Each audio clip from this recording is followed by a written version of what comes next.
Hey guys, welcome back to the channel. So finally we have almost completed our 9 lectures of strategic management, and today is our last lecture of strategic management. So I'm assuming that you all are studying side by side simultaneously with the videos that I'm uploading, and if not, then please don't worry, because you can always see them at your ease, at your timing. And yes, these 10 lectures are really very important for a day before exam. You can just go through all these 10 lectures of SM. You may double the speed, and you can roam and you can watch and you can enjoy the videos. So yeah. So today we'll be starting, that is study note number 10.4 and study note number 10.5, that is business process re-engineering. अब देखो, ये जो हम अभी सारा 10 lectures जो upload किए, ये जो नोट्स है ये डिटेल नोट्स नहीं है, ठीक है, ये पूरा कंसाइज नोट्स है. डिटेल तो बुक में दिया ही है, ठीक है. तो I have created this concise notes so that you can easily revise a day before exam through my videos or through my notes, which I'll be obviously giving in my Telegram channel. So this is it. So let's begin the video. Business process re-engineering. यहाँ 3 word है, एक business, process, re-engineering. Business का मतलब सबको पता है. Re-engineering का मतलब क्या होता है? It is a fundamental rethinking and radical redesign of business processes to achieve dramatic improvements in measures of performance like cost, quality, service and speed. दोबारा से सोचो, दोबारा डिज़ाइन करो, दोबारा इम्प्रूव करो. क्या? मेजरमेंट ऑफ परफॉर्मेंस, जैसे कॉस्ट, क्वालिटी, ये सब पे थोड़ा इम्प्रूवमेंट लाना को री इंजीनियरिंग बोलते हैं, ठीक है. अब एक और वर्ड है यहाँ, प्रोसेस, ठीक है. प्रोसेस मतलब क्या होता है? Structured set of activities which is designed to produce a specified output for a particular customer or market. एक structured set of activities design किया जाता है एक specific output प्रोड्यूस करने के लिए एक particular customer या एक particular market area के लिए, ठीक है. अब ये क्वेश्चन आता है लास्ट वाला क्वेश्चन में, स्टडी नोट जो लिखना रहता है उसमें 5 मार्क्स का आई थिंक, कि what do you mean by re-engineering in the word BPR?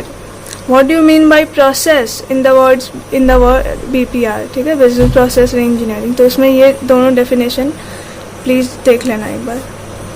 अब business process re-engineering का डेफिनेशन क्या है? It seeks to help company radically restructure their organization by focusing on the ground up design of their business processes. One more thing, अगर BPR से कोई question आता है, ये डायग्राम प्लीज़ 2-3 बार प्रैक्टिस करके जाना, ठीक है. बस ये डायग्राम बना लोगे, obviously you will gate half marks, ठीक है. ये डायग्राम बना के ये सबको डिफाइन कर देना. क्या है डायग्राम में? बिजनेस प्रोसेस री engineering. First is develop vision and objectives. Second is understand existing process, ठीक है. जो एग्जिस्टिंग प्रोसेस में काम चल रहा है उसको समझो. पहला है विजन और ऑब्जेक्टिव्स बना लो, फिर एग्जिस्टिंग में जो काम चल रहा है उसको समझो. फिर आइडेंटिफाई प्रोसेस फॉर रीडिज़ाइन, किस प्रोसेस को हमको रीडिज़ाइन करने का ज़रूरत है उसको आइडेंटिफाई करो. फिर आइडेंटिफाई करो चेंज इन लेवर्स. फिर जो न्यू प्रोसेस डिज़ाइन हो गया उसको इम्प्लीमेंट करो. फिर make new process operational. Then evaluate the new process. Obviously you have to evaluate, बस प्लानिंग करके कुछ नहीं होता यार. And then ongoing continuous improvement, ठीक है.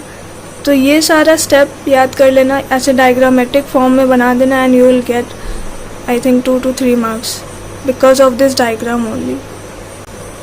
नेक्स्ट आता है principles of BPR, that is business process reengineering, ठीक है. तो BPR is achieving dramatic performance improvements through radical change in organisational process, ठीक है. ये वाला प्रिंसिपल डेफिनेशन से ही उठाया गया है. नेक्स्ट वाला क्या है principle? It involves redrawing of organisational boundaries, ठीक है. दोबारा से उसको ड्रॉ करता है. The reconsideration of jobs, task and skills, ये सब को दोबारा से वो रीड्रॉ करता है. Next principle is BPR is the use of scientific methods, models and tools to bring restructuring of an enterprise that results in significant improvement in performance. ठीक है, performance में significant improvement दिखना चाहिए. So this is the third principle of BPR. The last one is redesign, retooling and reorchestrating form key components of BPR that are essential for an organization to focus on the outcome that it needs to achieve.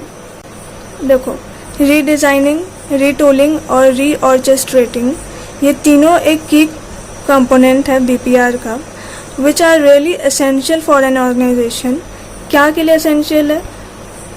Outcome को achieve करने में ये help करता है. ठीक है, तो उस चीज़ के लिए ये essential है, ये तीनों word.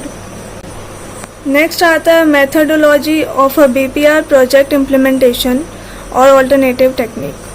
Most reengineering methodologies share common elements but simple differences can have significant impact on the success or failure of a project.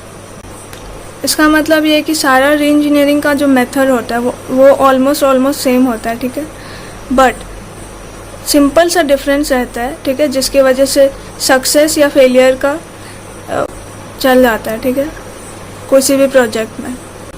और देखो जितना भी मेथडोलॉजीज है, ठीक है, वो सारा मॉडल स्टेजेस में डिवाइड हो सकता है. तो पहला होता है इन्विजन स्टेज, फिर होता है द इनिशियलाइजेशन स्टेज, फिर the diagnosis stage, the redesign stage, the reconstruction stage, the evaluation stage.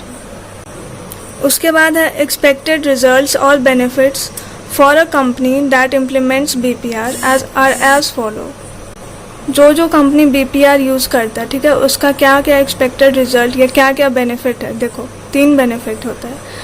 पहला है reallocation of jobs and processes so as to be combined into fewer and by least possible number of employees. Reorganization of the company structure, that is downsizing, and employee empowerment.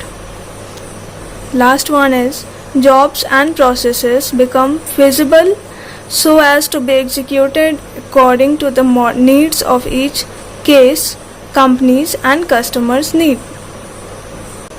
So these 3 were the expected results for a company that implements business process reengineering.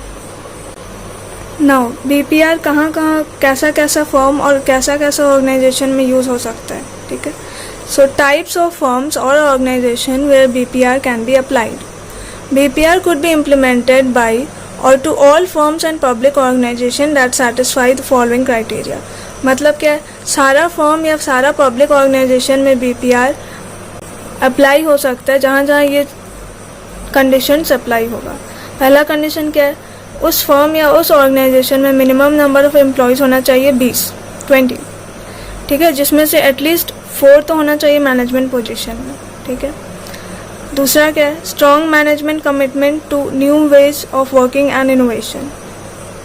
Third क्या है, well informed IT infrastructure. तो ये तीनों conditions है. ठीक है, उसके बाद देखो BPR could be applied to companies that confront problems such as following. Companies में भी BPR यूज़ हो सकता है जहाँ हाई ऑपरेशनल कॉस्ट का प्रॉब्लम है, लो क्वालिटी कस्टमर को ऑफर हो रहा है उसका प्रॉब्लम है, high level of bottleneck processes at peak seasons इसका प्रॉब्लम है, फिर poor performance in middle level managers का प्रॉब्लम है, फिर inappropriate distribution of resources and jobs in order to achieve maximum performance etcetera इसका प्रॉब्लम है. तो BPR ऐसा कंपनी में भी यूज़ आ सकता है. Next is the last study note of strategic management, that is study note number 10.5, which is core competence and critical success factor. Characteristic समझो core competence का.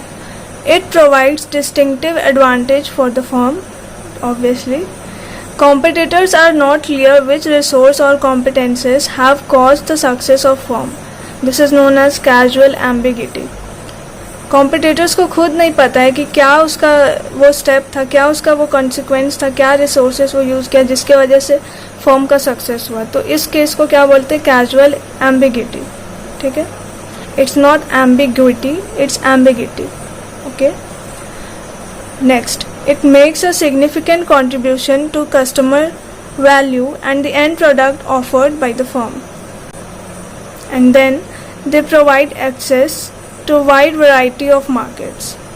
एग्जाम्पल देखो क्या है, कैनन का अगर कोर कॉम्पिटेंस का बात करें तो वो हो जाएगा optics, imagery and micro processors. फिर उसका एंड प्रोडक्ट का अगर बात करें तो वो हो जाएगा cameras, fax machine, image scanners etcetera. एक और एग्जांपल है होंडा. उसका अगर कोर कॉम्पिटेंस का बात करें तो design and manufacturing of engine. And product बहुत सारा है, motorcycles, cars, generators, lawn mowers etcetera. So this was all about core competence. The last topic is critical success factors. Critical success factors are those product features which are particularly valued by a group of customers. मतलब कि कोई भी group of customer, for example teenagers, ठीक है, teenagers में वो वाला special product बहुत फेमस है. So that particular product can be a critical success factor of that particular firm और organization. Okay. Then the four major sources of critical success factors are structure of the industry, competitive strategy, industry position and geographic location, environmental factors and then temporal factors. ठीक है, बहुत बार environmental changes की वजह से भी critical success factors define हो सकता है, या कॉम्पिटिटिव स्ट्रैटेजी की वजह से, या टेम्पोरल फैक्टर्स की वजह से, या स्ट्रक्चर ऑफ इंडस्ट्री, ठीक है, वो किस तरह से स्ट्रक्चर्ड है. ये चारों मेन सोर्स है क्रिटिकल सक्सेस फैक्टर्स का. ठीक है. Now the critical success factors in this area may relate to low operations, economies of scale, labor cost, production output levels, quality operations, innovation ability, labor or management relations, technological and copyrights skills. So these are the areas where critical success factors may relate to. Okay. So strategic management is completed and the notes I'll very soon be sharing in my Telegram channel. I hope you all are revising well. Okay, please do revise, and if you are busy in some other subjects, then there's one idea. I think instead of listening to music, you can speed up all these 10 videos in my playlist and you can listen. Okay, so this will help you revise better. So this was my perspective. You can have your own, okay, of revising. So this is it for this video. Till then, study well, be disciplined, and thank you so much for watching.